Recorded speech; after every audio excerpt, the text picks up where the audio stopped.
네, 안녕하십니까. 오늘도 일상기도회를 통해서 하나님을 찬양하는 시편에 있는 시인의 고백을 함께 나누며 이 시인의 고백이 우리의 고백이 되기 원합니다. 오늘 함께 살펴볼 본문은 시편 147편 1절에서 20절까지의 말씀입니다. 시편 147편 역시 우리가 어제 살펴본 대로 할렐루야로 시작하는 찬양시입니다. 이 시에서는 하나님을 찬양하는 것이 왜 선하고 합당한 일인지를 차분하게 설명하는 느낌을 받게 됩니다. 이 시는 하나님을 향한 찬양이 하나님의 성품과 역사에 대한 깊은 이해에서 비롯된 고백이다라는 것을 우리에게 보여주고 있습니다. 1절부터 시인은 여호와를 찬양하라 라는 명령과 함께 곧장 그 이유를 밝히고 있습니다. 이유는 무엇입니까? 우리 하나님께 노래함이 선함이여 찬송하는 일이 아름답고 마땅하다라고 기록을 하죠. 찬양은 선택사항이 아니라 하나님을 아는 자에게 가장 자연스럽고 합당한 반응이다 라는 것을 기록하고 있습니다. 하나님이 어떤 분이신지를 아는 사람이라면 찬양하지 않을 수 없다는 것이 시인의 고백입니다. 2절과 3절은 어떻습니까? 하나님의 사역이 조금 더 구체적으로 묘사됩니다. 하나님은 예루살렘을 세우시고 흩어진 이스라엘을 모으시는 분이십니다. 동시에 마음이 상한 자를 고치시고 그들의 상처를 싸매시는 분으로 등장합니다. 여기서 중요한 점은 하나님이 공동체의 회복과 개인의 회복을 동시에 이루시는 분이라는 것이 사실로 기록되어 있습니다. 성을 재건하는 하나님은 곧 마음을 회복시키는 하나님이십니다. 무너진 현실과 깨어진 마음을 함께 돌보시는 하나님의 섬세한 손길에 관한 고백이 이 9절에 담겨 있습니다. 이제 4절과 5절에서는 이 사역에 대한 시선이 우주로 확장되고 있습니다. 4절과 5절은 어떤 고백이 나옵니까? 별에 대한 고백이 나오고 하나님에 대한 능력과 지혜에 대한 고백이 나옵니다. 인간이 셀 수 없는 것들, 별의 수를 세시고 각각의 이름을 부르는 분이다라는 것을 이야기하죠. 인간이 셀 수 없는 존재들까지도 하나님은 하나하나 분명한 이름을 가진 피조물이라는 것을 밝히고 있습니다. 이 하나님은 어떤 분이라고 이야기합니까? 이제 5절에서는 우리 주는 위대하시며 능력이 많으시며 그의 지혜가 무궁하시도다 라고 이야기하면서 하나님에 대한 속성을 찬양하고 있습니다. 이제 6절에서는 다시 하나님의 통치 방식이 드러나는데 6절에서 여호와께서는 겸손한 자들을 붙드시고 악인들은 땅에 엎드러뜨리시는 도다라고 기록을 하고 있습니다. 하나님은 힘 있는 자의 편이 아니라 하나님 앞에서 자신을 낮추는 자의 편에 서 계신다라는 것을 우리에게 보여주죠. 세상의 질서와는 다른 하나님의 나라 질서가 분명히 드러나는 구절입니다. 이제 7절부터 11절까지는 하나님께서 창조 세계와 인간들을 어떻게 돌보시는지를 기록하고 있습니다. 하나님은 구름을 덮으시고 비를 준비하시고 산에 풀이 자라게 하신다라는 내용들로 이 시가 이어져 나갑니다. 짐승과 우는 까마귀 새끼에게 먹을 것을 주시는 분도 하나님이시다라는 것이 이 고백들을 통해서 우리가 발견할 수 있는 거죠.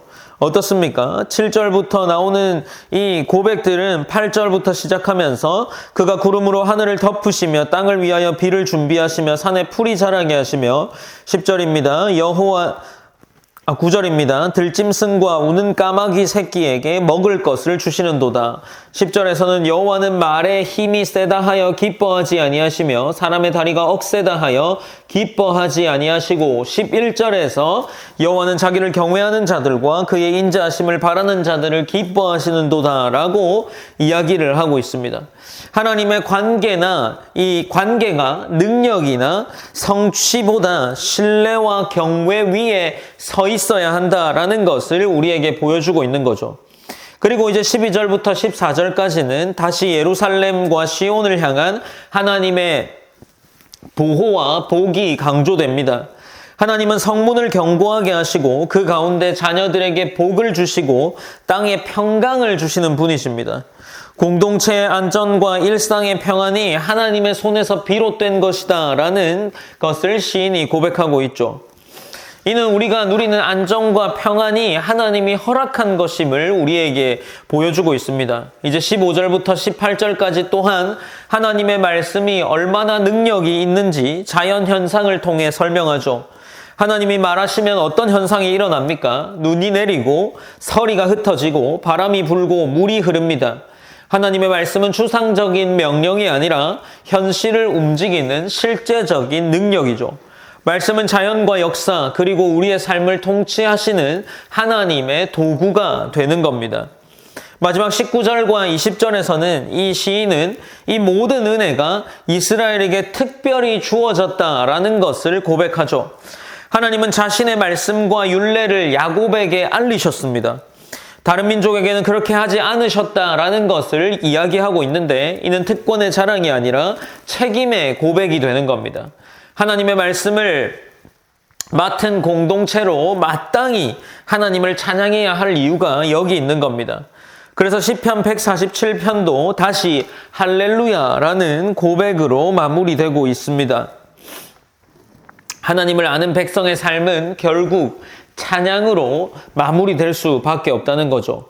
어떻습니까? 시편 147편은 우리에게 이렇게 말합니다. 하나님은 크고 위대하실 뿐만 아니라 상한 마음을 만지시기도 하고 말씀으로 세상을 다스리는 분이시다라는 겁니다.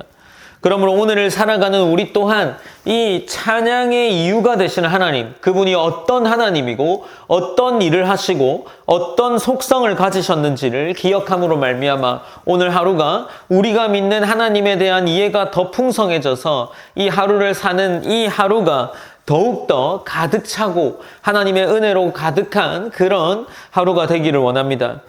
우리가 첫 번째로 이렇게 기도했으면 좋겠습니다. 크신 능력과 섬세한 돌보심을 가진 하나님께 신뢰하는 삶이, 하나님을 신뢰하는 삶이 되기를 기도했으면 좋겠습니다.